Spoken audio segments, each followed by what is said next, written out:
Hey, Leone. It ain't over, you son of a bitch.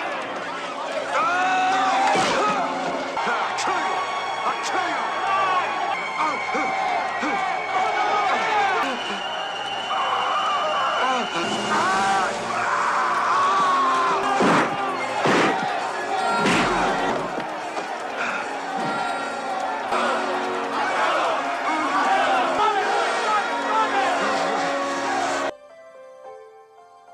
The story begins with Frank Leone working at a car garage, repairing vehicles. He is a skilled mechanic who takes pride in his craft.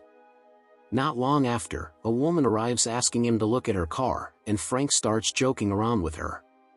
This woman turns out to be Melissa, Frank's girlfriend.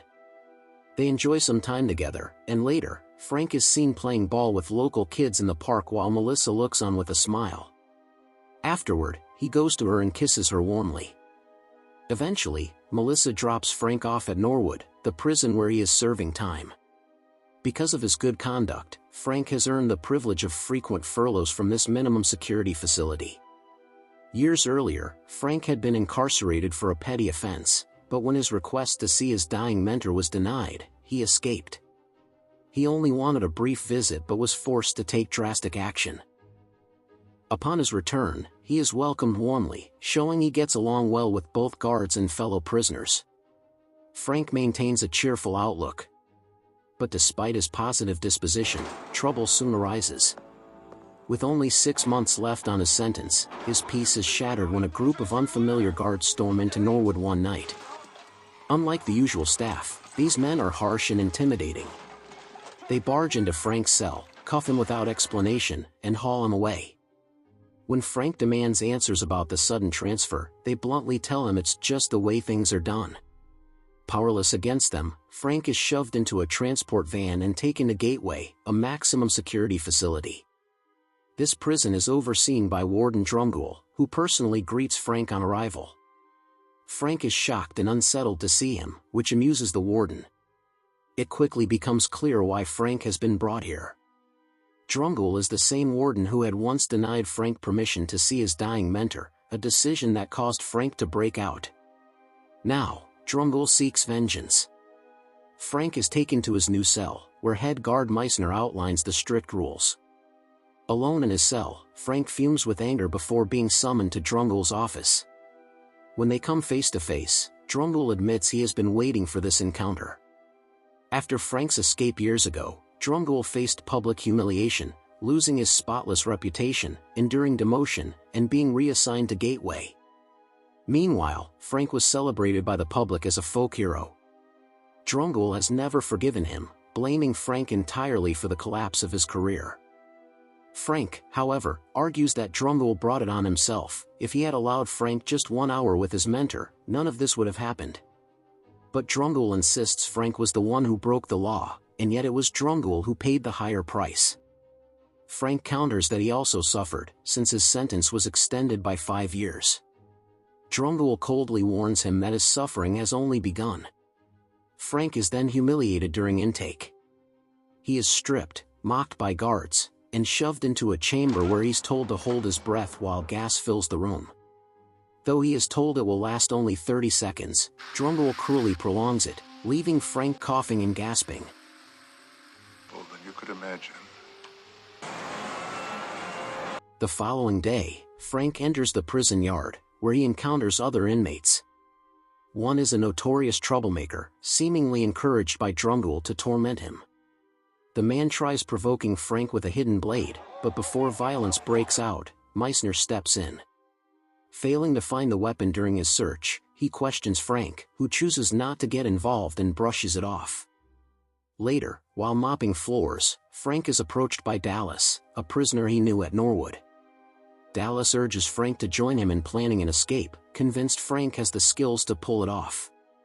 Frank refuses, uninterested in the idea. Still, Dallas introduces him to Eclipse in the prison garage, hoping to get him work since Frank is talented with cars. But Eclipse distrusts him and orders them out despite Dallas's objections. Meanwhile, Melissa arrives at the prison to visit Frank. At the reception, she is told visits are not possible while he is in general population. Meissner steps in, assuring her Frank is fine.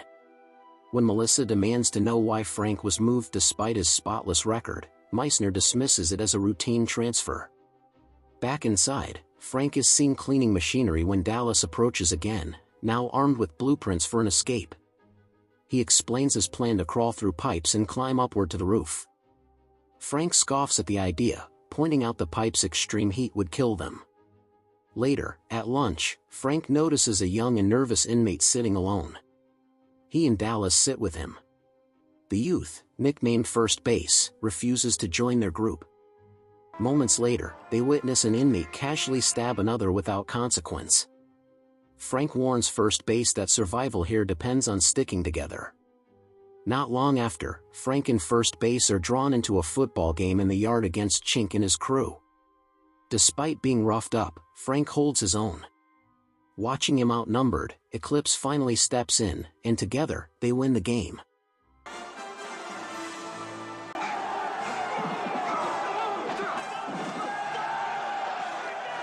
A brawl follows but is stopped by guards. Impressed by Frank's toughness, Eclipse changes his mind and offers him a job at the garage. When Frank arrives, Eclipse shows him around and points out a beat-up Ford Mustang. Excited, Frank volunteers to restore it.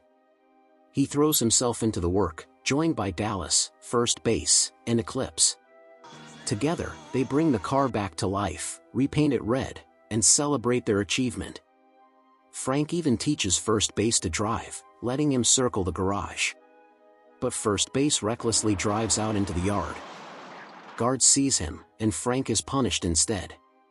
Seizing the opportunity, Drumgoole orders Frank beaten and thrown into solitary confinement, where he is tortured. Meissner eventually discovers this mistreatment, berates the guards, and personally releases Frank. He apologizes, brings him back to his cell, and hands him Melissa's withheld letters, which the warden had deliberately blocked.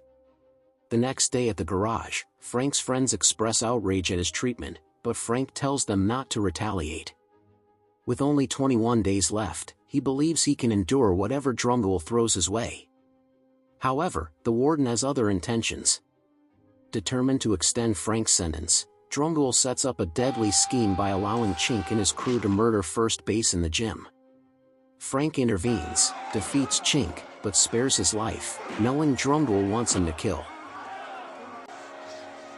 Furious at being thwarted, Drumgoole watches as another of Chink's men stabs Frank. Frank is taken to the infirmary, where Melissa is briefly allowed to see him. Though promised 30 minutes, guards eject her within minutes. Later, an inmate from Frank's old prison approaches him with chilling news. He is due to be released the next day, and his first act will be to attack Melissa. He even shows Frank her photo to taunt him. Overcome with rage, Frank demands to make a phone call, but guards refuse. Desperate, he turns to Dallas, pleading for help in escaping. Dallas warns him that he only has 6 days left and shouldn't risk it, but Frank insists Melissa's safety can't wait. Reluctantly, Dallas agrees. That night, they ambush a guard and slip through maintenance tunnels. At a junction, they argue about which direction to take. Dallas insists on one path, which leads them straight into Drumgoole's trap. The warden gloats that Frank has now attempted escape twice, which could earn him another decade in prison. The threats to Melissa were fabricated. Dallas, who betrayed Frank in exchange for release, demands his reward, but Drumgoole reneges. Instead, he has Dallas beaten and thrown into a water tank. Guards then swarm Frank, but he fights them off.